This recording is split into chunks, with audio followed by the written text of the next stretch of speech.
The sun dipped below the horizon, painting the sky in hues of amber and violet over Beacon Bay. This small coastal town, cradled by rugged cliffs and restless waves, was a postcard of serenity. Its lighthouse, perched atop a windswept promontory, cast a steady beam across the darkening sea, a symbol of guidance for the fishermen who called this place home. But tonight, that light felt distant to Emily Carter, as shadows of doubt began to creep into her carefully built world. Emily was the heart of Beacon Bay's elementary school, a third-grade teacher whose warm smile and gentle encouragement won over students and parents alike. At 32, she carried herself with quiet confidence, her auburn hair often swept back in a practical ponytail, her hazel eyes sharp with curiosity. She was married to Mark, a fisherman whose weathered hands and easy grin had once swept her off her feet. Together, they raised their 5-year-old daughter, Lily, in a saltbox house filled with the scent of sea air and the sound of childish giggles. Life in Beacon Bay had always felt steady, predictable. Mornings began with Emily grading papers over coffee, while Mark prepared his boat for the day's haul. Evenings were spent around the kitchen table, Lily chattering about her day as Mark recounted tales of the sea-sown true, some embellished for his little girl's delight. The town's annual harvest festival had just passed, and Emily still smiled at the memory of Mark hoisting Lily onto his shoulders to pluck an apple from the highest branch. But lately, cracks had begun to form. Mark's laughter came less often, gaze drifting to the horizon even when he was home. He'd started staying out later, blaming the unpredictable tides or last-minute repairs at the dock. His phone, once left carelessly on the counter, now rarely left his pocket. Emily tried to dismiss it. Marriage had its ebbs and flows, didn't it? But the unease grew, a quiet hum beneath her daily routine. It was a chilly autumn evening when the hum became a roar. Emily was folding laundry in the living room, the rhythmic creak of the floorboards underfoot blending with Lily's soft snores from upstairs. Mark's jacket lay slung over a chair, still damp from the day's drizzle. As she reached to hang it, a scrap of paper fluttered from the pocket to the floor. Her fingers hesitated before picking it up, unfolding it to reveal a scrawled note in unfamiliar handwriting. "Meet me at the usual place, 8 p.m. No name, no context, just those words, sharp as a splinter. Her pulse quickened as she carried the note to Mark, who was tinkering with one of Lily's toy boats by the fireplace. "Mark," she said, her voice steady despite the tremor in her chest. "What's this?" He glanced up, his blue eyes meeting hers for a fleeting second before dropping to the paper. "Oh, that?" he said, brushing a hand through his salt-streaked hair. "It's from Sarah at the co-op. We're planning a surprise for Tom's retirement. She must have slipped it in my pocket during the meeting today." Sarah. The name rang plausible. Mark's co-worker at the fishing cooperative, a wiry woman with a quick laugh. Tom, the grizzled old captain, was indeed retiring soon. Emily searched Mark's face for a tell, a flicker of guilt, a too-quick smile, but found only his usual calm. "Okay," she said, forcing her lips to curve upward. "Just wondering." But the explanation didn't settle her. That night, as Mark showered, she caught the faint whiff of something floral on his damp shirt, not her lavender soap, but something sweeter, unfamiliar. The next day, he brushed off a buzzing text with a mumbled, "Just work," and turned the screen away too fast. By the end of the week, the doubts had piled up, like driftwood on the shore, jagged and impossible to ignore. Friday evening arrived, crisp and moonlit. Mark kissed her forehead as he grabbed his keys. "Got a client meeting about a big order," he said. "Should be back by 10. The door clicked shut behind him, and Emily stood frozen, the note's words echoing in her mind. The usual place. She couldn't sit still. After settling Lily with Mrs. Jenkins next door. Just a quick errand. She lied. Emily slipped in car. Her headlights stayed off as she trailed Mark's truck through Beacon Bay's winding streets, past the docks where boats bobbed silently, out to the town's edge where the trees thickened and the houses thinned. He stopped at a secluded cottage, its windows glowing faintly against the night. Emily parked a safe distance away, her breath fogging the windshield. Slipping out, she crept closer, the crunch of pine needles underfoot deafening in the stillness. Through a gap in the curtains, she saw Mark step inside. A woman approached him, slender, shadow-danned, their arms entwined in an embrace that was anything but casual. Emily's stomach lurched, her nails digging into her palms. She edged forward, desperate to see the woman's face, to know who had slipped into her life like a thief. The woman turned slightly, her profile teasingly close to recognition, when a sharp bark shattered the silence. A neighbor's dog, chained nearby, lunged toward the sound of Emily's stifled gasp. Panicked, she stumbled back, retreating to her car as the cottage door creaked open. She didn't wait to see who emerged, just floored the gas and sped home, the lighthouse's beam slicing through the dark like a question she couldn't answer. Now, safe in her driveway, Emily gripped the steering wheel, her mind a storm of fury and fear. Who was that woman? How long had this been going on? And what would she storm back and demand the truth? Or bide her time, digging deeper into the secret, threatening to unravel her world? Emily's hands trembled as she gripped the steering wheel, her breath shallow and uneven. The lighthouse beam swept across Beacon Bay, its steady pulse mocking the chaos churning inside her. She had just fled the secluded cottage where she'd seen Mark embracing another woman, the image now burned into her mind.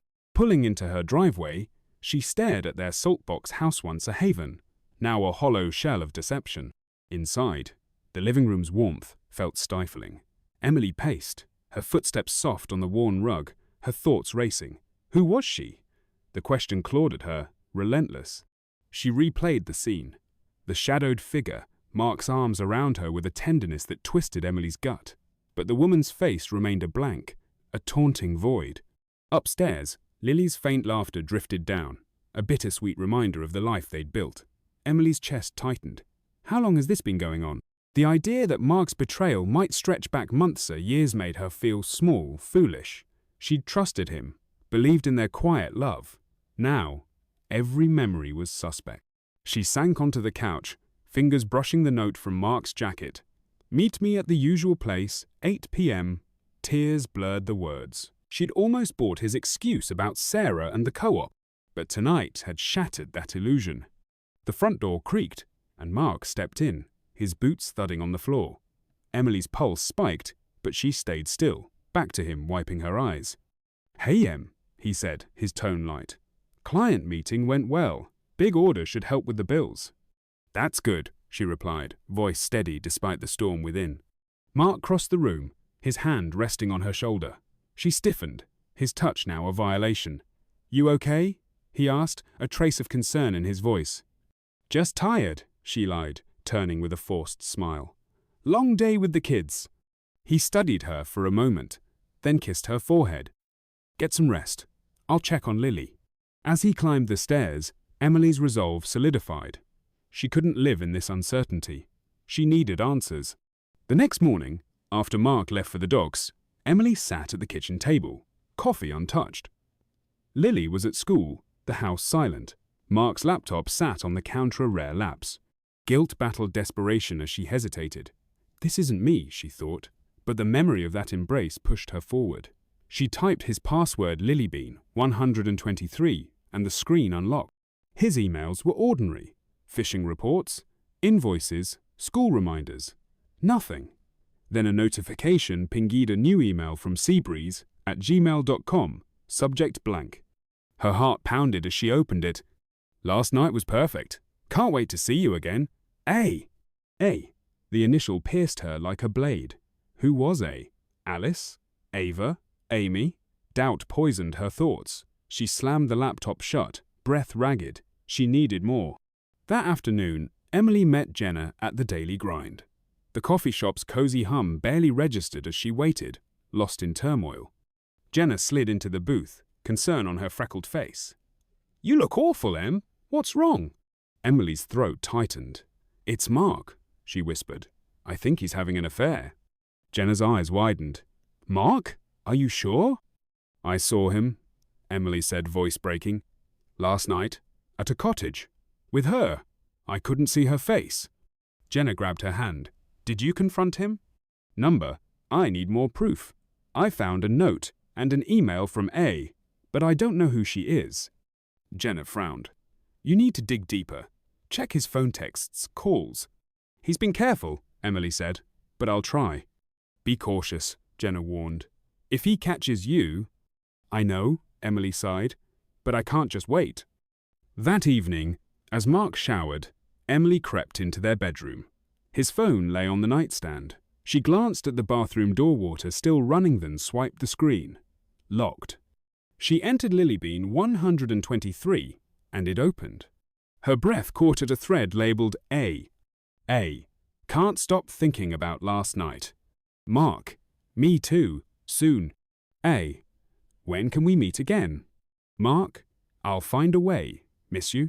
Each message stabbed her, but offered no name. The water stopped. Panicking, she locked the phone and slipped out, barely avoiding Mark as he emerged. You okay? He asked, noticing her flush. Yeah, she stammered. See? He nodded, unsuspecting. Emily's mind churned. She needed a plan. The next day, as Mark left for another client meeting, Emily said casually, I might take Lily to the harvest fair with Jenna tonight. He paused. Sounds fun.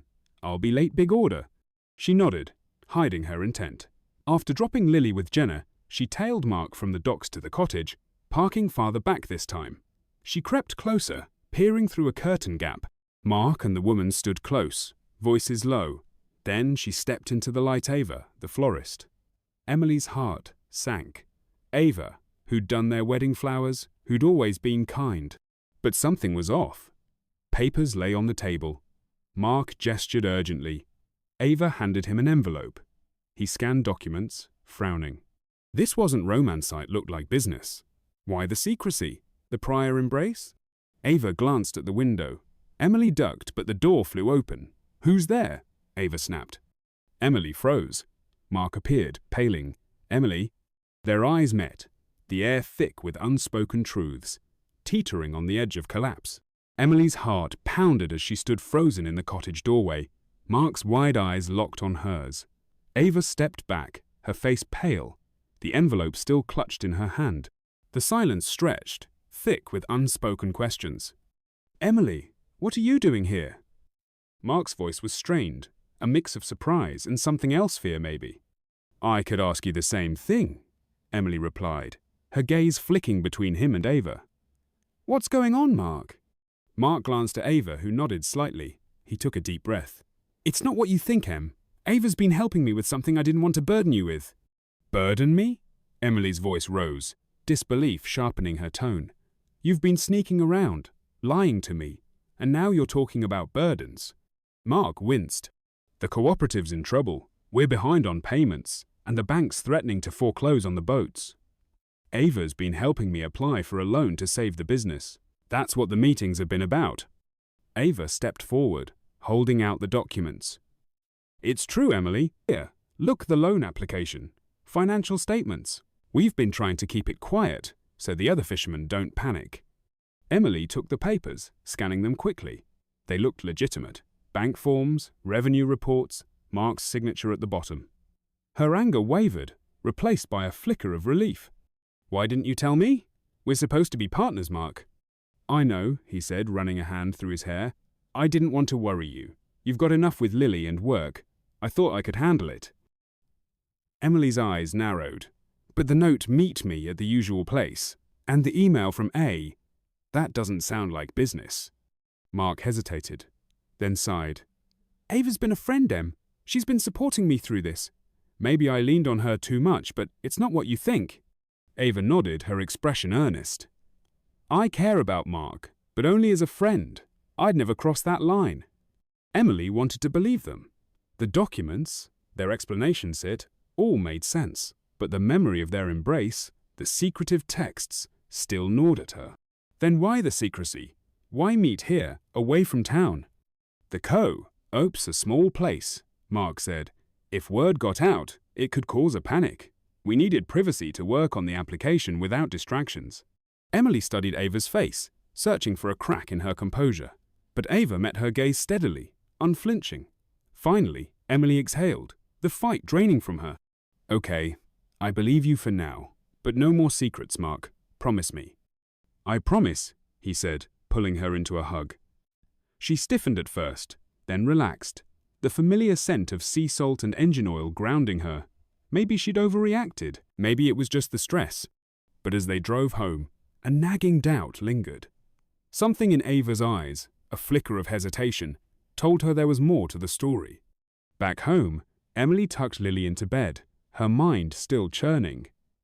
Mark's explanation was plausible, but the pieces didn't quite fit. She needed to know more. The next morning, after dropping Lily at school, Emily headed to the fishing cooperative. The docks buzzed with activity. Fishermen mending nets, crates of fresh catch being loaded onto trucks. She spotted Tom, the retiring captain, barking orders from his boat. "Morning, Tom," she called, forcing a smile. He tipped his cap. "Emily, what brings you here?" "Just checking in," she said casually. Mark mentioned some financial troubles. "How bad is it?" Tom's face darkened. "It's rough, all right. Bank's been breathing down our necks. But Mark's handling it. He's a good man, your husband."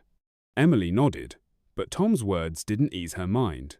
If the co-op was in trouble, why hadn't Mark told her sooner? And why involve Ava, a florist, in financial matters?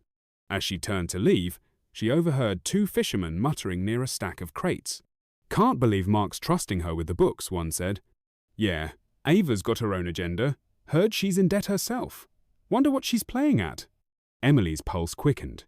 She edged closer, pretending to admire a nearby boat. "Think Mark knows?" the other asked. "Who knows? He's desperate. Desperate men make mistakes." The words sent a chill down her spine. Was Ava using Mark's desperation for her own gain? Or was there something more sinister at play? That afternoon, Emily confronted Ava at her flower shop. The bell jingled as she entered, the air thick with the scent of roses and lilies. Ava looked up from arranging a bouquet, her smile faltering. "Emily, what can I do for you?" "I need the truth," Emily said, closing the door behind her. "Are you really just helping Mark with the loan, or is there something else going on?" Ava's hands stilled. "I told you, it's just business." "But I heard some fishermen talking. They said you're in debt, that you might have your own reasons for helping Mark." Ava's eyes flashed with anger. "People talk, Emily. It doesn't mean anything. Yes, I've had financial issues, who hasn't? But that's not why I'm helping Mark." "Then why?" Emily pressed. "Why you, specifically?" Ava hesitated, then sighed.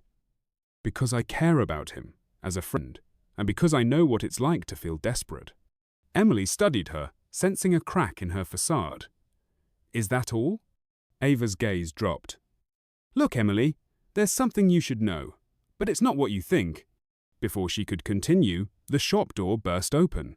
A man stormed in, his face twisted with rage. "Ava, where's my money?" Ava paled.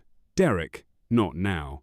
"You promised me the payment last week," he shouted, slamming a fist on the counter.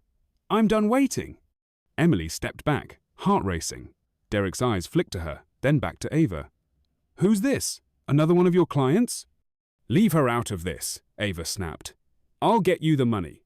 Just give me more time." Derek sneered. "You've had enough time. Maybe I'll take it out on your little friend here." He lunged toward Emily, but Ava grabbed his arm. "Don't you dare!" In the scuffle, a stack of papers fell from the counter, scattering across the floor. Emily's eyes caught a familiar name on one of them, Mark Carter. Derek shoved Ava aside and grabbed the paper. "What's this? A loan application? So that's how you're planning to pay me back using his money?" "It's not like that," Ava protested, but Derek's laugh was cold. "Looks like your husband's in deep, lady," he said to Emily. "Better hope he knows what he's doing." With that, he crumpled the paper and stormed out, leaving the shop in disarray. Emily turned to Ava, her voice shaking. "What was that about? And why is Mark's name on those papers?" Ava sank into a chair, defeated. "Derek's a loan shark. I owe him money, and he's been threatening me. I thought if I helped Mark with the loan, I could use some of the money to pay Derek off." Emily's stomach dropped. "So you were using Mark?" "No," Ava insisted. "I was trying to help both of us, but things got complicated." "Complicated how?" Emily demanded. Ava looked away, her voice barely a whisper. "Because I've fallen for Mark, but he doesn't feel the same. He loves you, Emily. He's just trying to save his business." Emily's world tilted. Ava's confession was a punch to the gut, but it also rang true. Mark's distance, his secrecy, it was about the business, not an affair. Yet Ava's feelings added a new layer of betrayal. "I need to talk to Mark," Emily said, heading for the door. "Wait," Ava called. "There's more. Derek's dangerous. If he thinks Mark's involved, he might go after him or you. Emily paused, fear creeping in. What do you mean? Last week, Derek threatened to burn down the co-op if I didn't pay. He's not bluffing. Emily's mind raced. Mark was in deeper than she'd thought, and now their family might be in danger. She had to warn him, but first, she needed to know everything. Tell me everything, Ava. No more secrets. Ava nodded, tears in her eyes. Okay, but you might not like what you hear. Just then, Emily's phone buzzed. A text from an unknown number. If you want the truth about Mark, meet me at the lighthouse at midnight. Come alone. Emily's blood ran cold. Who was this?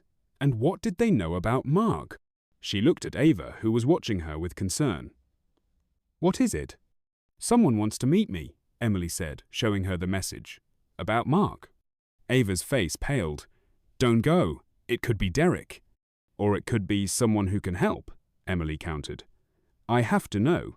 As midnight approached, Emily stood at the base of the lighthouse, the beams sweeping overhead, casting long shadows. The wind whipped her hair, carrying the scent of salt and seaweed. She clutched her coat tighter, scanning the darkness. A figure emerged from the shadows, hood pulled low. Emily Carter? Who are you? She demanded, voice steady despite her fear. The figure stepped closer, revealing a face she recognized. Sarah, from the co-op, the one Mark had mentioned in his lie about the note. Sarah? What's this about? Sarah's eyes were hard. I know about Mark and Ava, but it's not what you think. There's more going on, and you're in danger. What do you mean? Emily asked, her heart pounding. Sarah glanced around nervously. The co-op's financial trouble, it's not just bad luck. Someone's been sabotaging the business, and I think Mark's involved. Emily's breath caught. Sabotaging? Why would he do that? Not Mark, Sarah said. Someone else. But Mark's caught in the middle, and if you don't act fast, it could cost him everything, including his life. Before Emily could respond, a gunshot rang out, echoing across the cliffs. Sarah crumpled to the ground, a red stain blooming on her chest.